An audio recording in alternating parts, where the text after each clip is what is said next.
Fantastic Four. Much like Superman, I just got out of the movie theater. So fresh impressions. We did Superman like this last time. And then I think shortly after, Red Letter Media came out with theirs. And we both watched it and we were like, there's something weird about this review. There's something dishonest or something. I don't know. Like there's something about it. It's almost like it felt like a hostage video. There was something. I don't know. I could be completely wrong, but my dishonesty meters were going off the charts. Yeah, there's something going on. So I thought maybe to avoid doing the same ourselves, maybe we just come right out of the gate. We just say whether or not we like the movie, because sometimes like all the description of the movie like loses. So what did they think of it after you? I've been accused of that. Like I've spoken for 35 minutes and somebody doesn't know what I think of the movie. So you want to go first?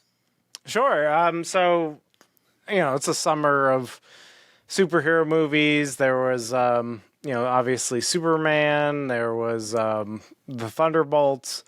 I would say out of those two, this is probably my favorite of all those three. Yeah.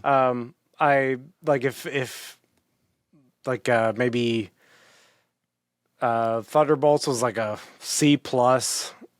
Superman to me was a C-, and this was like a B, maybe B+. Say. Yeah, B+ sounds about right. So I liked it for sure. I liked it. I enjoyed this movie. I have very little argument with it, and I think you'd be hard pressed. This is the thing that I want to say most of all. I think you'd be hard pressed to make a better Fantastic Four movie than this. Yeah, I mean, to me.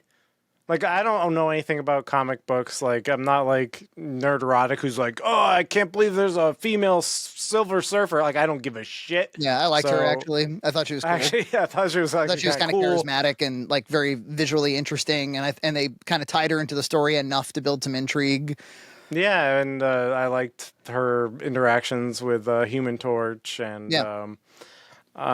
so I none of the like lore comic book stuff matters to me, so that's where I'm coming from. Yeah. And from what the movie presented me, I liked almost all of it. Like, right. Exactly. There was a few things that were kind of like beggared belief, like the whole world,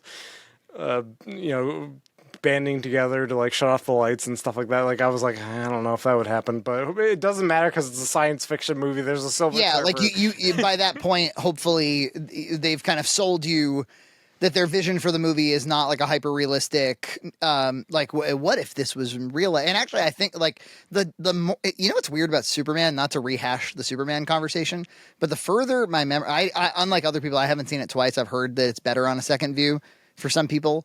The further I get from it, the more I'm like, I think I like that more than I said on the pod. And also, I'm like, I don't think I like that movie. I'm kind of both because I think that like the parts of it are all really good, and then the sum of its parts are not so good. And things like yeah. Go ahead. Here's what I'll say about Superman is that I didn't like the movie, but I think there's enough parts in the movie that if you were to continue this franchise like every year, like you don't have like a bad start here. Like, you can do a lot with this. Yeah, for sure. For sure. But like the things that I bump into are like, so even though like I didn't have a huge problem with the whole parents are evil thing or parents or unethical thing, I thought like it was just so clumsily done. It occurred to, I was talking to Nina about it. It occurred to us tonight. It was like, yeah, you don't have, because I thought the biggest problem with that was the villain is the one telling the world that that's the case, and he learns from the villain. And so naturally the audience is going to be skeptical of the villain. And so the movie had to go out of its way to prove to us that that was a real transmission, when all you would have had to do is have a good guy or have Superman himself find that out and then have it leaked to Lex, and then Lex leaks it to the world. Yeah. Then it'd be fully credible. It's like, why did he not do that? That seems like a first draft mistake, actually. There's a lot of clumsy things in Superman that are like that to me. And so, yeah, exactly. Or like Lex with his remote control Ultraman guy. And I'm like, what is all this? Like, so for me, yeah, like it just was kind of clumsy. Whereas I really didn't think like any of Fantastic Four was clumsy. I thought that like the movie had a really strong sense of itself. It knew like, and it did have an emotional core to it that was not fraudulent. Yeah. I think so too. Now, to me, the weakest part about it, and I almost can't blame the movie itself for this. Okay. So I recognize all that. It's there. It's present. I don't know how you do it any better. I really don't. Like, I don't know anybody who could do it better. I was not caught up in the emotion. I was not, maybe in a moment or two, oh, how nice, or I would say that the times that I was the most caught up in the emotion was with Ben Grimm. Cause I thought, he seems like a good friend, he just I really got that friend thing from him. Yeah. And they played on his melancholy, but not too much. It was just enough where it's oh, I get his plight. Yeah. And they didn't have to spell it out for me. Yeah, it wasn't like the 2005 one where half the movie is oh, an ugly rock. Although those movies are kind of sweet too. They're not that fucking different from this. They're not this is this is a much better execution, but it's really at the core of it is pretty similar. Whereas, man, I was having flashes of memories of that fucking Miles Teller, Michael B. Jordan one. That's incredible that movie exists. You still haven't seen it, right? I still haven't seen it. No. Dude, treat yourself. It's incredible. I mean, really. To think that, because that never really I don't think that happened with any other Marvel properties when they were under Fox, where they rebooted it within the time it was still owned by Fox. They never rebooted X-Men, not really. I mean, they did actually, no, but never. I mean, really. Sort of soft boot. Yeah, rebooted. Yeah. Anyway, we won't talk about Fan Four Stick, but fucking Fan Four Stick, what a train wreck. But and this is quite, it's funny to watch such a bizarre, terrible take. Remember the wigs? She's got those wigs. Oh, yeah, they had to do the retakes. And here I am watching a movie that looks like most of it was shot during principal photography, probably. Yeah, it looks like this is the movie they want. Maybe there's a few scenes here or there that seems like maybe they were reshoots, but the whole movie seems like it's got intent. Yeah. And it's Matt Shackman. Didn't he do WandaVision? Yeah, and I remember I learned about him for the first time when I watched the WandaVision making of, right when it was when the finale came out, and I learned that he was a first time director of I think television and movies. That was his first project, but he was a long-time New York theater director. Oh. He's a big-time theater guy.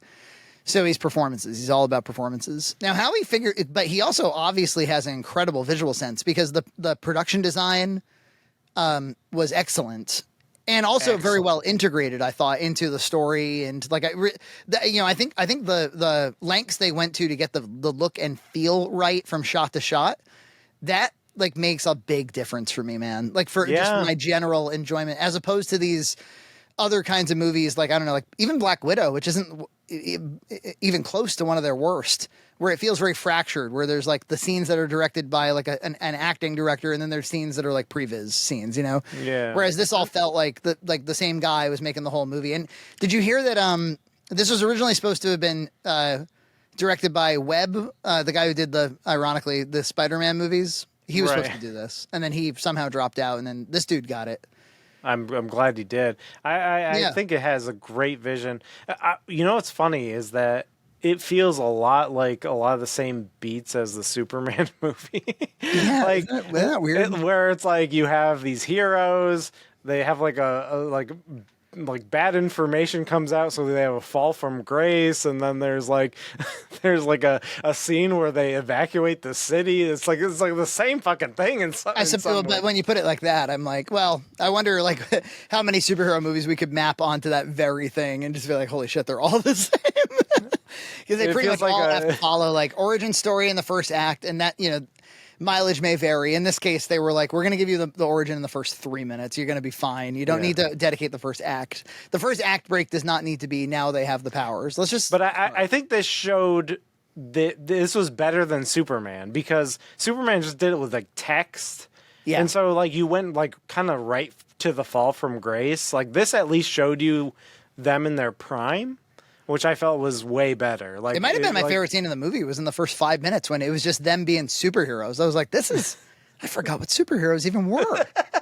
Yeah, and I love the intro where they do the like alternate Marvel logo and like It the was really cool. futuristic thing. It was really cool. The retro But again, not just cosmetically, because I feel like we've seen that before in Marvel as well, where like, you know, the post-production people or the graphic design people or the marketing people, they'll kind of toss something on top to excite you, but it's not really embedded in the movie itself, you know? So the plot also I thought was pretty good. It wasn't just like fight the big bad guy. So that's what tells. I mean, it was that, of course, but the stake was Sue and Reed Richards, played by Elizabeth, whatever.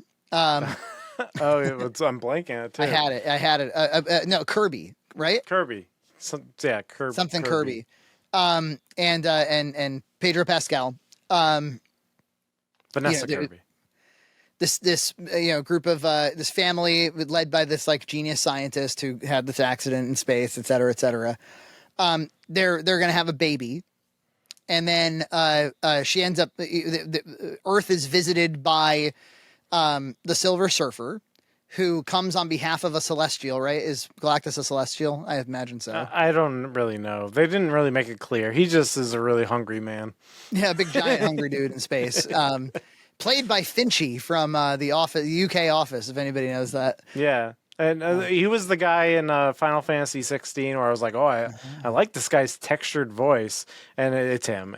He's got an awesome You know what else voice. he's in is Robert Eggers' The Witch. The Witch, yeah, he's awesome in that. Awesome.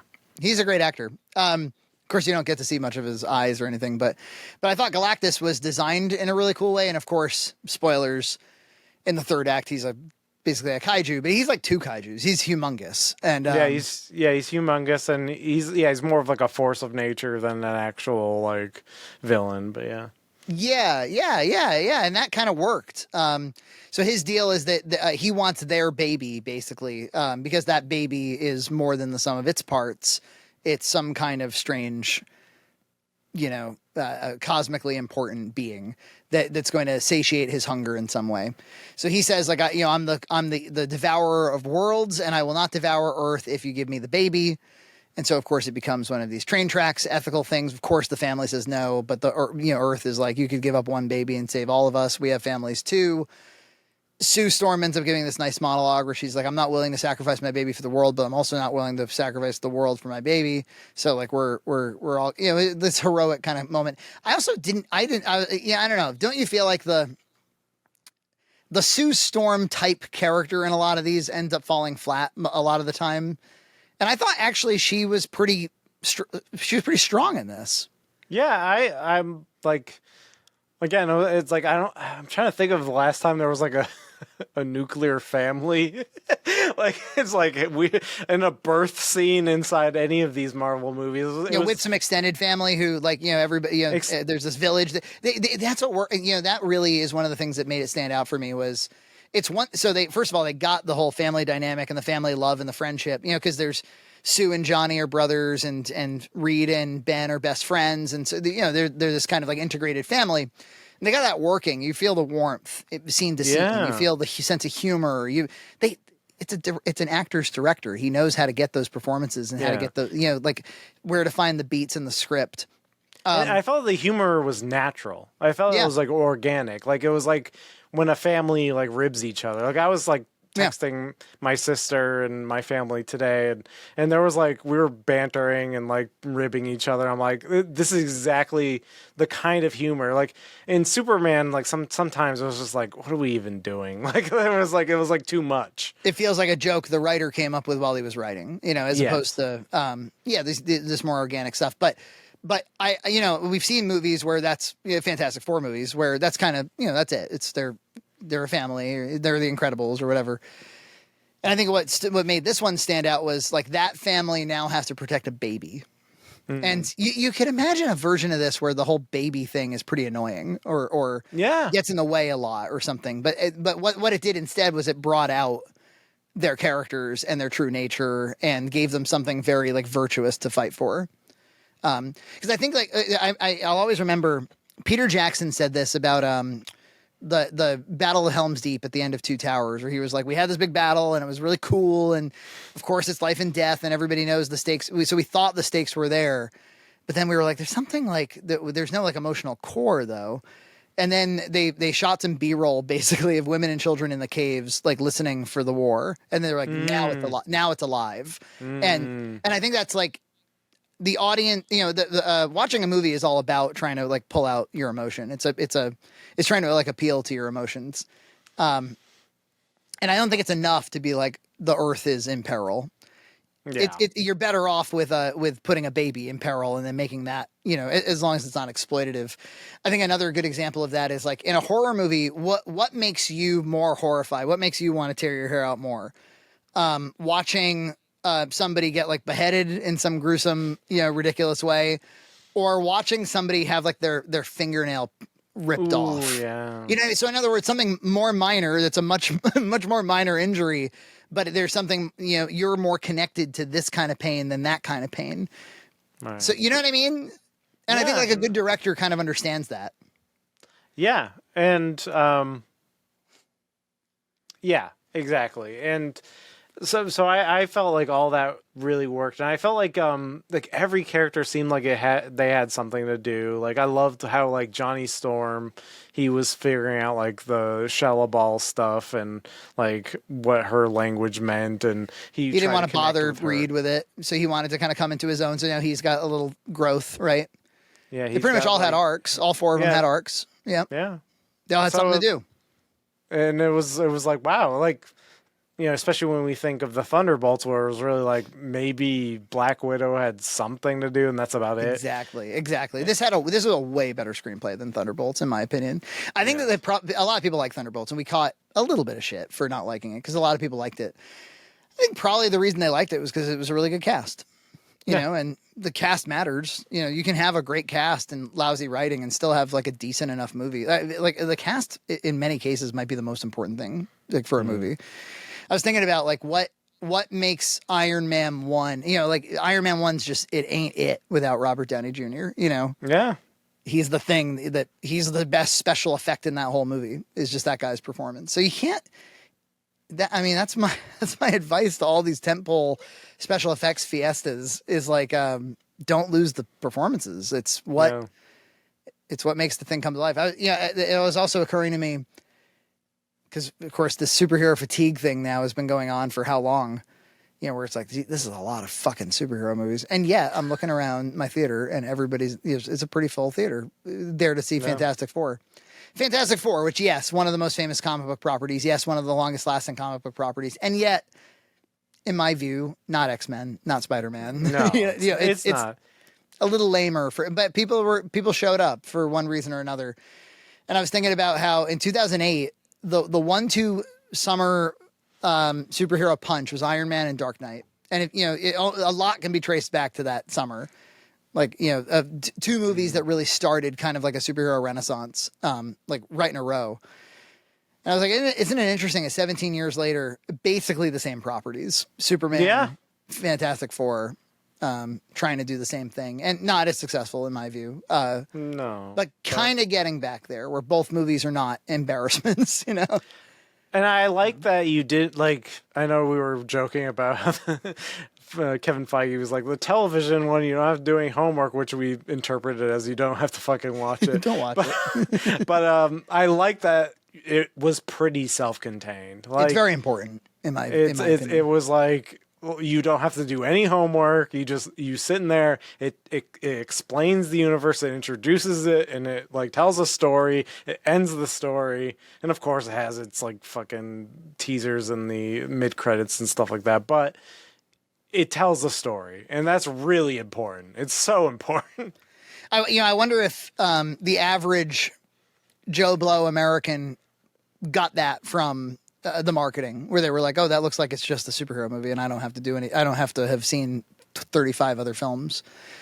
And that's why, because it looks to me like it's probably going to be commercially successful too.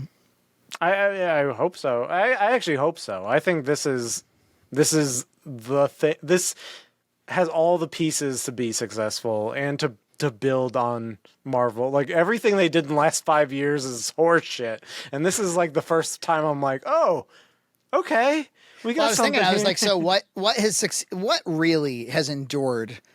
You know, put aside if you like this movie or you like that movie or you like this TV show or you know whatever. Loki was okay, or like put all that like aside. What really worked? What hit? What made money? And what are people going back to since Endgame? And I think it's now 4 projects. It's definitely Spider-Man.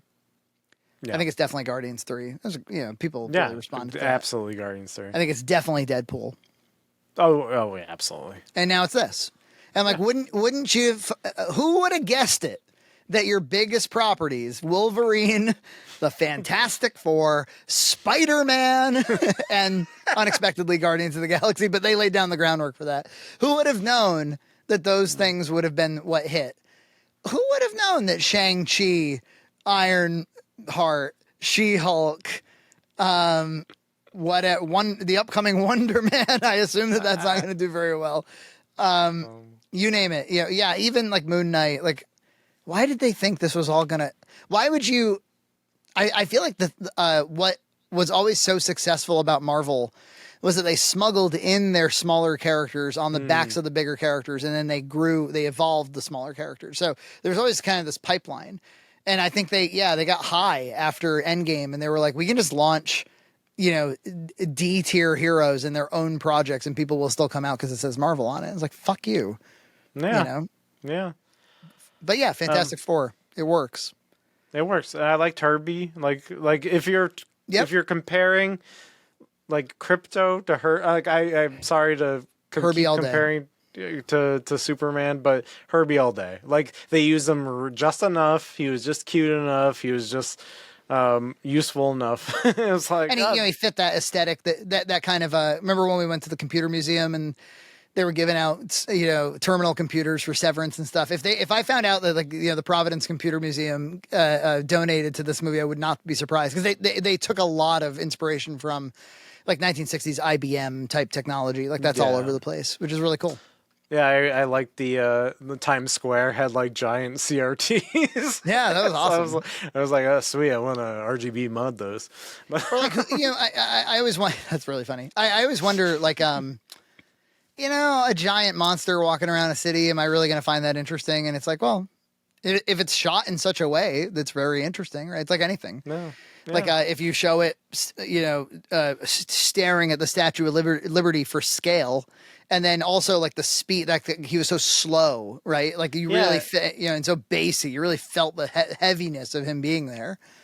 And I kind of like he wasn't explained much. Like, Yeah, like there was some things where he was just like when he gets onto land, he just like picks up some dirt and he smells it, and I was like, that's fucking weird. I love it. Yeah, Like, it's a little like- story detail. You know, I'm on.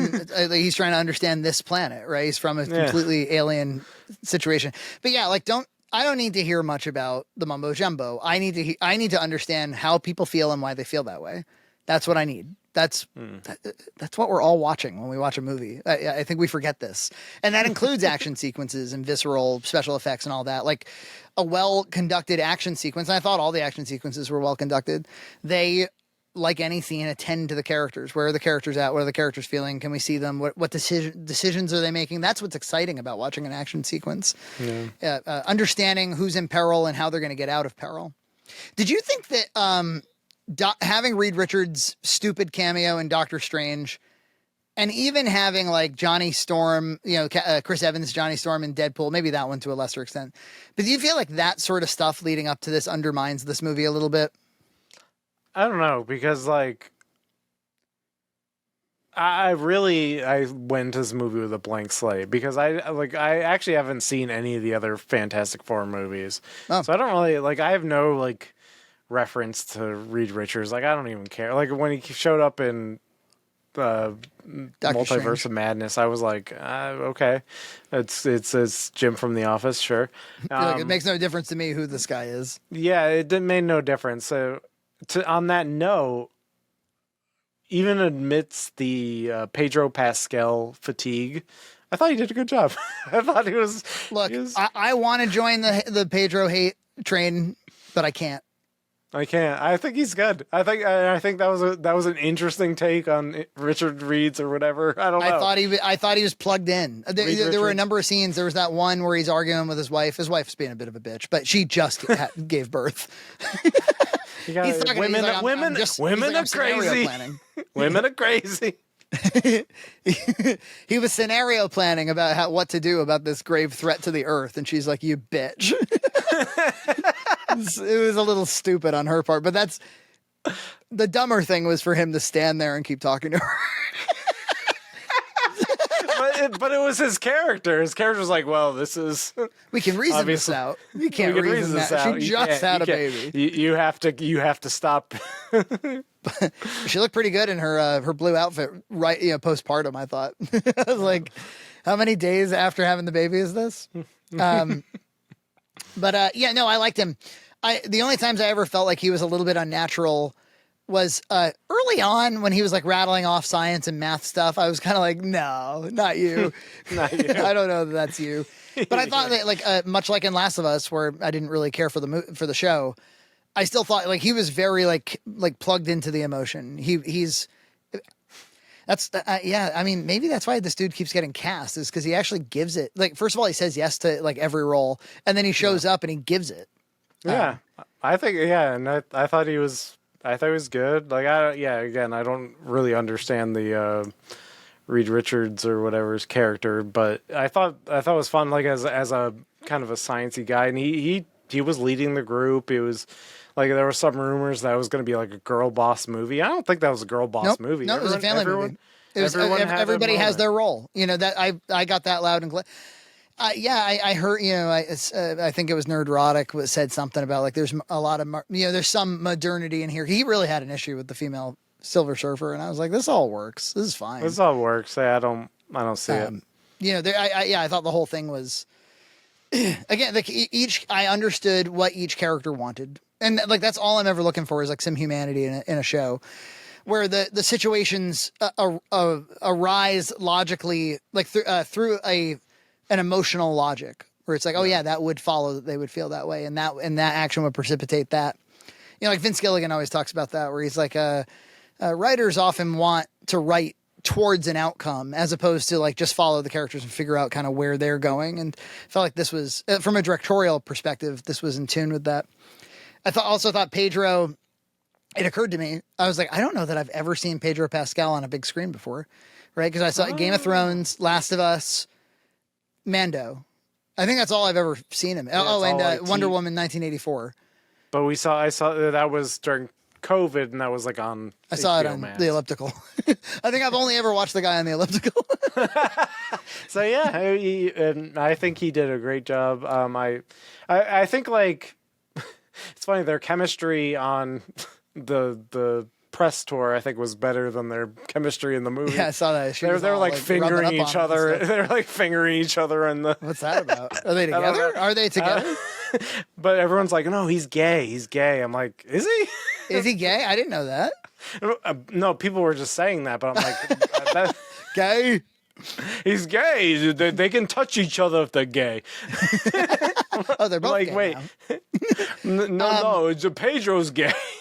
Well, something I always understand, I'm like you, I'm not like a huge comic guy. Something I always understood in the comics was that Reed Richards, especially for like these big, like global events, like Infinity Stone type stuff, Reed Richards is often at the front and center of the drama. He's like a main character. He's a leader, like at the very center of all the conflict. And so I think probably for the average like Marvel comic fan, he's like sorely missed from a lot of the stories we've seen up to this point. But I'm sitting there going like, the stretchy dude is going to like carry this the way that like Wolverine and Iron Man are meant to carry this. So yeah, I think that like a lot rests on good casting. And now, so I'm told that Feige, like the new plan is like Reed Richards will lead the Avengers. Like Pedro Pascal is our new like Captain America, basically. Yeah, and I think he can do it. I think from this movie, I think he can, and no shade to Sam Wilson there, but right, yeah, I was thinking about that too, man. I was like, that's another like that's that's a shame that didn't work out. But you can't. Can you ever do the successor character? Aren't you always going to want the real McCoy? Yeah. Aren't you always going to be like, I miss Iron Man. I miss Captain America. I don't want I don't want Natalie Portman's Thor. You know, like, well, she's welcome to show up, but I want Thor. Yeah. I wonder if, because now I'm thinking like, okay, these Fantastic Four, like it would be really great to see them with some X-Men and some Spider-Men around them. Yeah. Could be great. I mean, but at the same time, because this was so self-contained, when they like did the mid-credit scene where like, you know, spoilers, obviously we talked about it, but Doctor Doom shows up, I'm like, oh no, we're gonna have to introduce everybody else. But Doctor Doom is like like in the other movies, all three of the other. He's the main character. Or what the I'm main thinking villain. of is like they fly back in the Thunderbolts, and I'm like, and now they're gonna be in this universe, and I'm like, I'm that makes me overwhelmed. Yeah. But they obviously have some sort of plan, or the Rick and Morty writers have some kind of plan. That inspires confidence. I think that there's maybe a cool movie that they're making that will have very little to do with most of the shit from Phase the Russos, I think they get it. They apparently they directed that mid-credit scene, although I feel like anybody could. Oh, the Russos did? Scene. Yeah, they directed the mid-credit scene. But look, yeah, something else I heard, I don't know if this is true, is that after the two Avengers movies, Avengers Doomsday, and then was the other one Secret Wars? Secret Wars, yeah. Then they're going to do a giant reset and recast the X-Men. But the X-Men you get in this coming one are going to be the Fox X-Men. They're going to be the geriatric X-Men.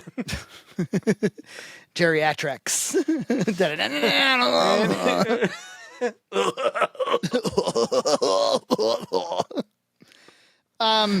Let's see. What else did I want to say? Very inventive, I thought, to, you know, in the middle of an action sequence to have to deliver the baby. Again, because it kind of adds a lot of conflict to the scene, emotional stakes to the scene, and that baby is going to kind of carry the plot for the rest of the movie. So that's some good filmmaking. And again, everyone in that scene had a role, and that was perfect. Oh, when he's 4 years old at the end, he's a little blonde boy. I was like, he almost looks like a little massive boy here. It's a little bit like your kids. That's very true. I thought Ben Grimm's beard was great. I just thought it was a nice visual flourish. Yeah. Yeah, when they do the power saving measures, he's like, "Oh, the beard looks good. Okay." You know, the flying car thing just really fits, right? Yeah, like you said, Herbie's great. It was not embarrassed of itself, was it? No, it was very confident. Very confident of his style. Very confident story, the storytelling. Like, I don't feel like it was like, they just had to massacre it in editing because they were embarrassed. No, they just told the story. Yeah, you don't feel like you're watching, like, the latter 40% of it was just reworked to hell. Nothing, maybe it was, but it didn't feel like it, is the point. It didn't feel like it. Obviously the stretchy power is not super helpful. Because there's not a lot of, you know, like the other three definitely have it on Reed, I think. The good thing he's smart. He stretched to like pull a lever sometimes, yeah. I've got this one. I've got this one. He's smart. He's smart. But all I can think is about the 2014 one when the guy decided that the what he should do instead of making a Fantastic Four movie is he should make a body horror movie. And there's this scene where Miles Teller is like his body is all stretched out because they just had the accident. He's like, "Oh God, no!" He's screaming and his body's all stretched to hell. I was like, "Why is this it? You know, how much money did you put on this?"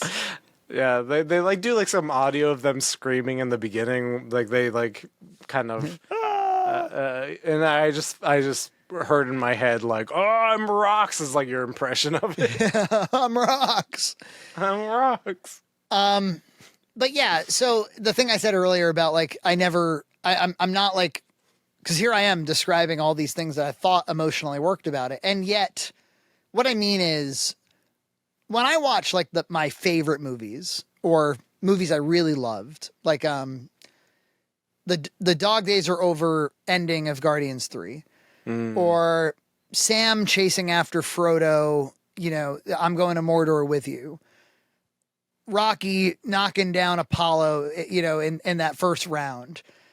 Like where you're so connected in, you know, you're watching Manchester by the Sea and there's a pit in your stomach because you know something's going on. I'm talking about like that, like and I know this is a comic book movie, okay, so I get it. So it's a pass. That's why it's really my problem. But I can't help but remember that the power of movies is the power to like really connect you to what's going on emotionally, where you're actually leaning forward, you're not checking your watch. The only thing that matters is like what happens to these characters. And like that, yeah, you know, I wasn't always there during. Yeah, it didn't seem like it dug deep enough at times. Yeah, it was like it didn't. Like for me, yeah, I felt like the screenplay was pretty good, and like the plot was really good, and like attended to the characters well. But yeah, I agree with you. It's like that's why it's a B and B plus. It's like it doesn't dig deep enough for me. Yeah, and I can imagine people hearing that and being like, "It's a Fantastic Four movie. How deep do you want it to dig?" But I'll give you another example. Like I think that you know, Iron Man 1 just does something transportive. You know, where it, you know, watching Tony get out of that cave is really like compelling stuff. You know, again, Dark Knight, of course, Infinity War, Endgame. Moments from Civil War, certainly Winter Soldier. Winter Soldier kind of goes there, you know. It transcends what it is, basically. Yeah. It where you feel so connected to the character that like the movie becomes like, and I think a good litmus test for that is, was there a scene or a moment I really want to revisit? Like kind of like I want to. You know, I'm like so intrigued and fascinated by it. I want to watch it a few times. I mean, it's so cosmetic and superficial in a way, but even just Wolverine slowly putting on the mask is one of those like movie moments, you know, where like, I'm going to go back to that. It's going to be like them walking out in slow motion to Madonna and then putting on the mask is probably going to be like a well-remembered scene in comic book history for a long, long time. Or when they bust out of the bus. And I'm not sure this movie had like one of those moments, and it probably could have somehow, some way, because these are the Fantastic Four. They are big characters. There could have been something. Maybe you know, honestly, the closest probably for me. And it was undermined a little bit by the fact that like the baby actor was like a little CG'd or something, so that like, you know, blocked my connection. But the spoilers. When Sue dies, they really do leave her there looking like a gray corpse. Yeah. And Pedro Pascal brings it. He's really bereft that his wife has died in front of him. And the baby, somehow with some unnamed power resurrects her. And it's pretty emotional. And there were people in my theater who were like tearing up and grabbing for tissues and stuff.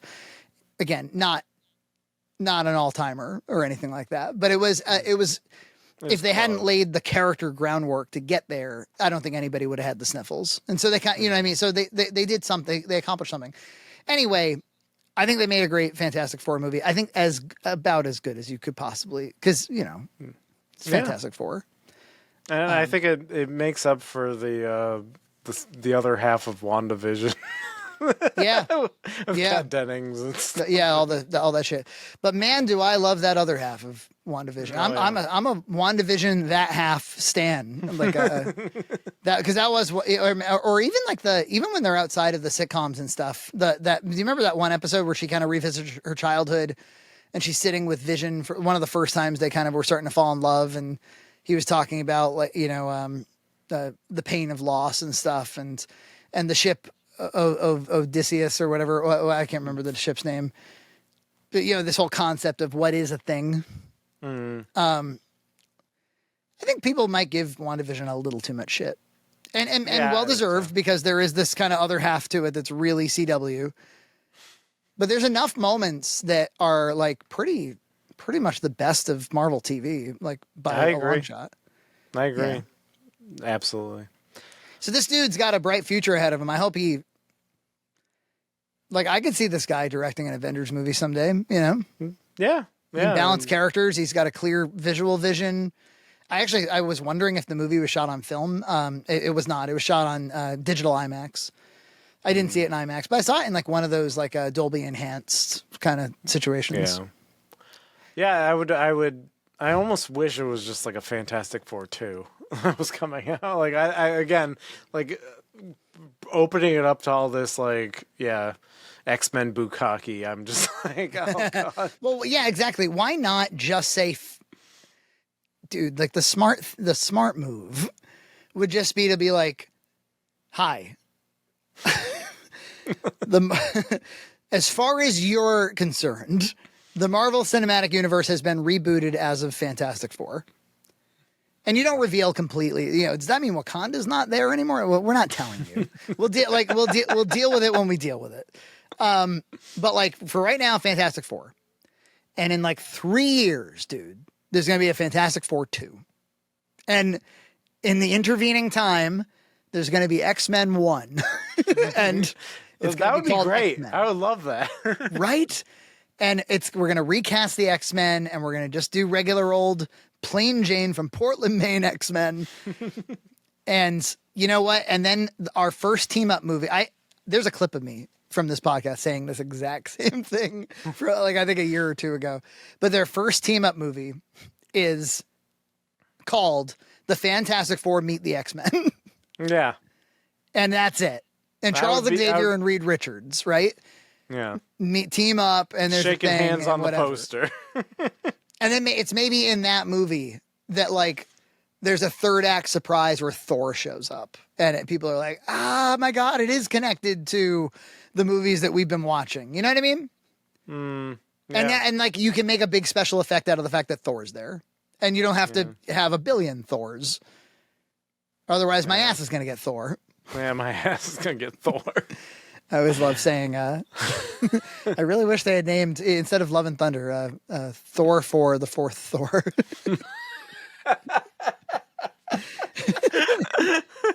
You know, Taika Waititi made so many fucking jokes in that movie. Yeah, like, why not seriously. just call them in and make the whole thing a joke? Yeah, seriously.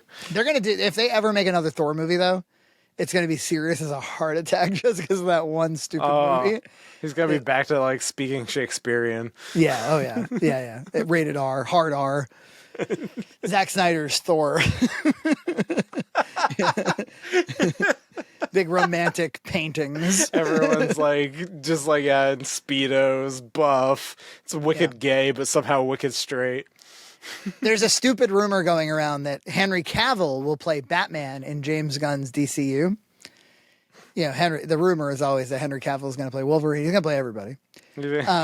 Somehow this guy has become, I don't know, he's found a strange spot in entertainment and media.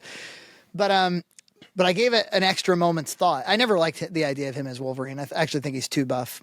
If that makes, I mean, I understand Hugh Jackman is extremely buff, but and he looks nothing like Wolverine in the comic because he's really tall and stuff. I don't know. It just works. Maybe I'm just used to it. But I always thought Henry Cavill's really, really fucking big. And I never thought it would quite work. But you know what? Him as Bruce Wayne, like a Batman the Animated Series kind of like actually it could work. It'd be a really fucking funny thing for James Gunn. It's like when they had the crossover of the animated series and the Superman one, and then like Clark Kent and Bruce Wayne are together, but they have like the same Bruce Timm body type. Oh yeah, exactly. They both have that thing. It's like they're both like they got the same shape, small the same ass. chin, small butt, chest out, big square chin that's half the size of the chest. I was thinking about how the 2014 horrible Miles Teller movie. They didn't call back to that fucking thing in Deadpool and Wolverine. Nope. They should have, though. God, it's such a ridiculous, stupid movie. It was in the credits, though. It was in the credits. Oh, was it? Oh, right, it was.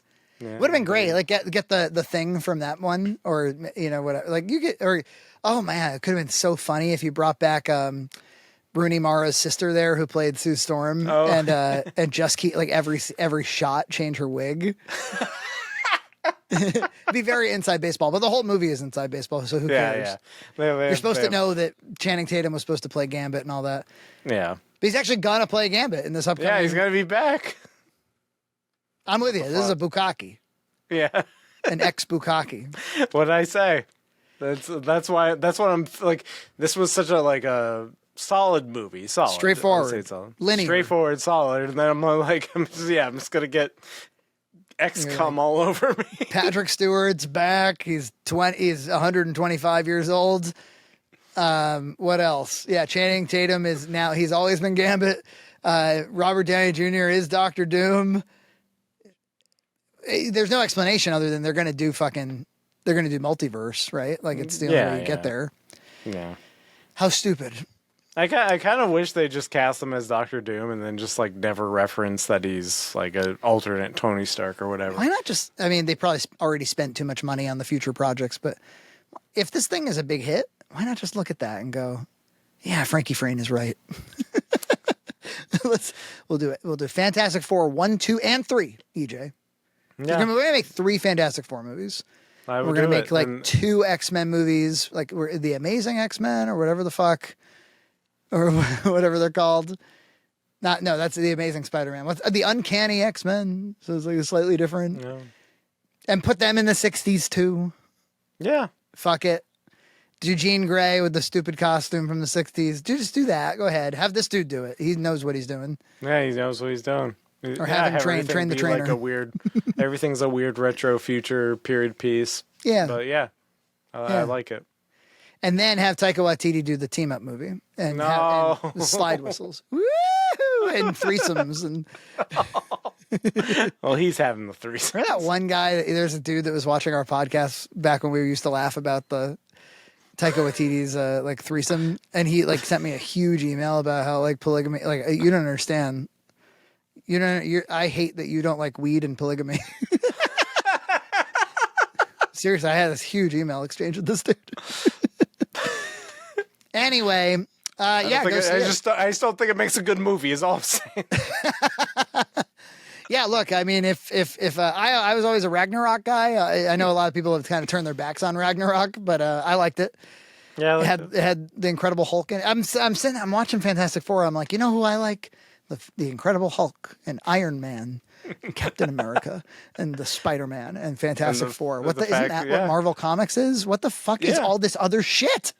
Yeah, why am I like still? Yeah, like Ironheart. What's a Wonder Man? I don't know. What are you doing? Why? These are great characters, and these are amazing directors. College students on Disney Plus. Yeah, college students, the Rick and Morty rejects. Isn't it funny that James Gunn, his whole thing is like, we don't greenlight unfinished scripts. We finish scripts and we feel good about the project. You know, the whole thing is an indictment of Disney. The whole thing is like, I was over at Disney and I saw that a million times. Although then I saw Superman, I'm like, that's your finished script. We do a first draft and then we start shooting. That's your finished. Yeah, he's like, not until I feel so good about it. It's rock fucking solid. I'm like, that movie's not rock solid. That needs a few runs through the wash.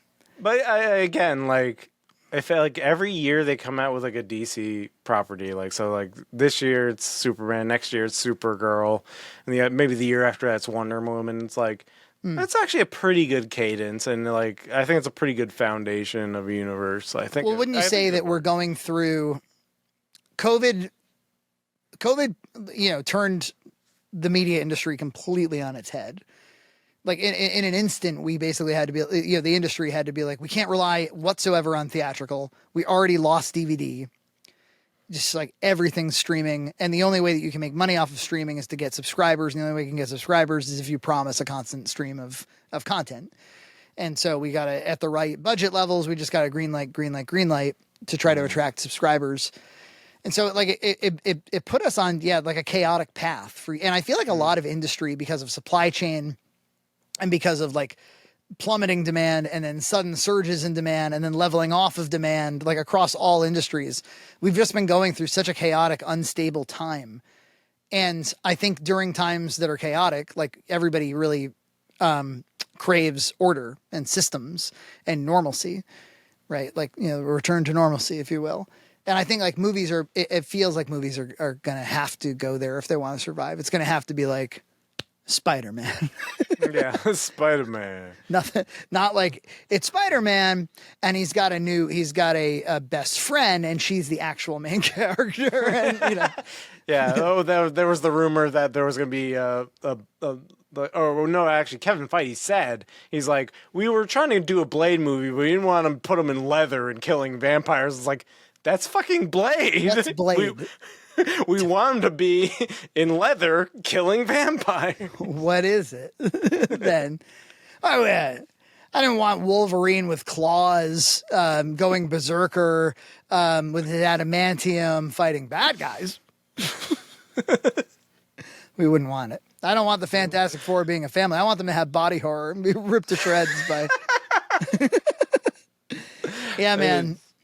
Well, I think that there was also a time before COVID where there were so many successes and so many hits, and there was such like a chase for originality too, that like movies also creatively evolved in a, you know, like you had to keep one up. You know, comedy, I remember, got really weird for a while. I remember, you know, it was everything's improv and everything is really out there and subversive and anti-humor, and I mean, it's all because you're kind of one-upping you can't just tell a joke, right? Like you can't have a superhero just be a superhero.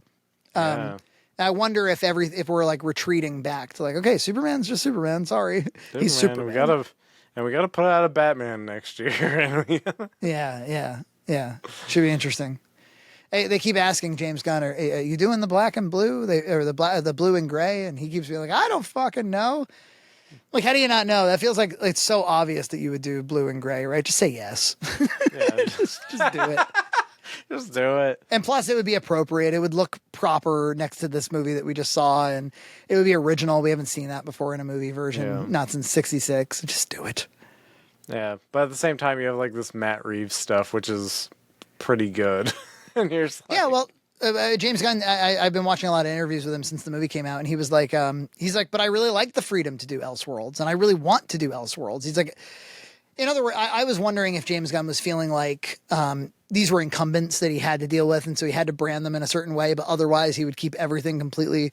But he was like, no, I really want the freedom to do. He's like, because that's what comic books are, and I want the movie studio to take after comics. And he keeps saying, he's like, and each movie doesn't need to feel like my Superman movie. Like, they can all feel really different because different artists and different writers, you know, he's like, DC felt the freedom to make Watchmen, which it was not in continuity with anything. And we want the freedom to be able to do stuff like that too. Or like he said, yeah, we are doing a body horror movie with Clayface, and it's not going to seem like it has anything to do with Superman. It also sounds like Peacemaker season 2 is like, I keep hearing it's like a direct sequel to Superman. Like Guy Gardner is like all over it and stuff.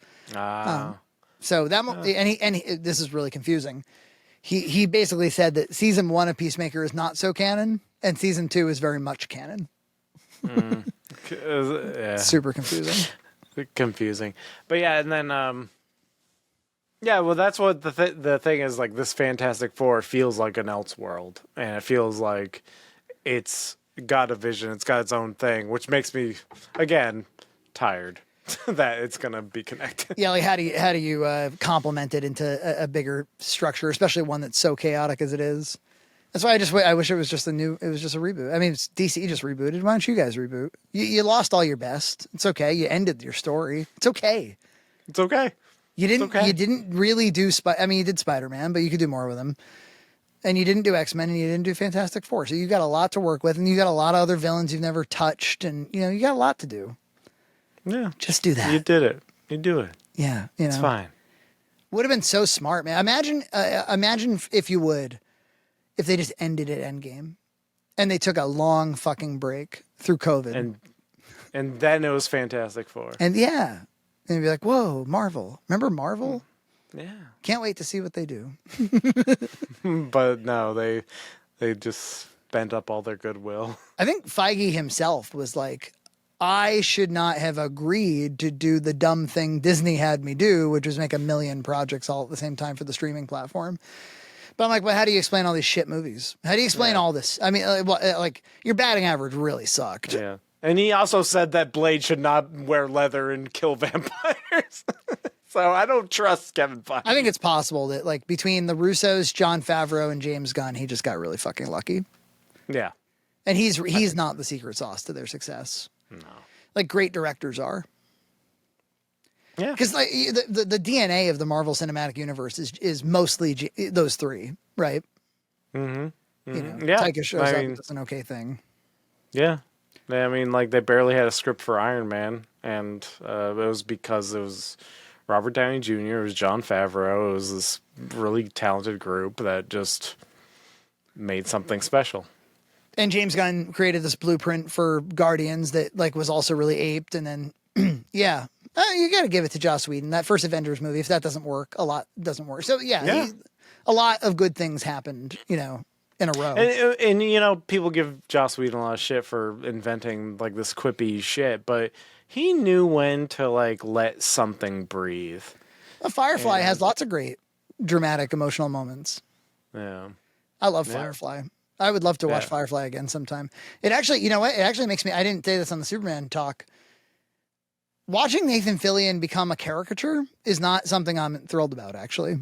Because I think he's a legit leading man. Yeah, I know he's a little bit older and a little fluffier than he once was, but man, he was a fucking great leading man in Firefly. Yeah. Oh yeah, and Serenity, and Serenity, and as Captain Mal. And I just feel like he's a real actor, and he's a really good actor, and it sucks a little bit to be like, hey, want to play like a dumb role where you're? I mean, yeah, he made him Green Lantern, that's cool, I guess, but. I don't know. It's still like a cartoonish character. Yeah, it's still kind of a joke, yeah. He was the lead in Slither, too, and he was a good leading man, a really good leading man. You probably haven't seen Slither before. I don't think so. No. It's James Gunn's first directorial movie. It was a horror film, and it's one of my favorites, actually. It's great. Really funny. And Michael Rooker. I remember it coming out, and people were like, this is an amazing movie. Yeah, it's really funny and disgusting. It's really disgusting. I like that a lot better. Super is interesting, but I'm not like a huge Super guy with Rainn Wilson. Mm-hmm. Yeah, there's an Elliot Page series of scenes that are really like disconcerting in that film. Like I think they might actually cross the line a little bit. Oh, luckily there's nothing like that in Superman. Be a different film. Yeah, it'd be a very different movie. All right. Well, yeah, I think people should go see this movie for sure. Do you have to see it in theaters? No, but no. But by the way, it's only an hour and 55. Yeah, it's nice. It's a nice length. It's a full meal. I don't feel. I never felt like I was checking my watch. It was breezy. It attended to its characters. Not the deepest thing in the world. Some parts are like, there's a stretch, like when they're building all the towers across the world. I'm like, I don't know if that would happen. But, you know, they're basically in charge of the world. They like at that point. So I'm trying to think of like another just like solid, can't really argue with it superhero movie that would be a good analogy. Probably actually those Spider-Man, those Spider-Man movies, the new ones, the MCU ones. Yeah, that's probably a good like where they're good, you know. Yeah, and in some ways, I like these characters better. Absolutely, I think like I would prefer to watch this again than No Way Home. Yeah. Side note, my wife and kid went to go see Smurfs in the other theater because they didn't want to go see this. Guess my kids got Pedro Pascal fatigue. I don't know. But, somehow Pedro Pascal is in Smurfs.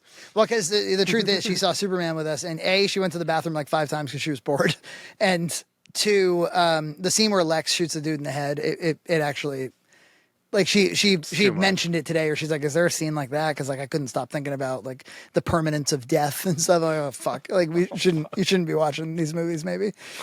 But they saw Smurfs, and it was written by Pam Brady, who wrote Hamlet 2, one of my favorite comedies. Oh, yeah. She co-wrote Team America, South Park, Bigger, Longer, and Uncut. She's one of the South Park writers. And she wrote Teenage Kraken, that kids movie that came out a couple of years ago. Oh, okay. Now she did this, but both wife and child told me that this movie was a real piece of shit. I was like, how much better are the Trolls movies than this new Smurfs movie? And they were like 100x. Like, oh, wow. The Trolls movies are, because the Trolls movies have real vision. I didn't even know there was a Smurf movie, so Yeah. there's no buzz. No buzz. It had like Rihanna is Smurfette, that kind of thing. Oh, no. It's a musical apparently with some live action bits. Nina was like, I can't remember any of the music, not one note from it. Oh. But they had a fun time. Sometimes you just like to go to the movie theater. No, it is fun. It is Yeah. fun. That's why I wanted especially to if the movie's okay. Yeah, and Fantastic Four is okay, so Yeah, you can go yeah. to the movie. I'd say it's okay plus. I would say it's okay plus. I think, like I said, B plus. It's good. It might be okay plus plus, where it's now approaching like a full grade upgrade, but not quite. I think there's like there are A- and A moments, and there's like a B plus average. Yeah. Subscribe to Red Cow Entertainment on Patreon for full episodes every other week.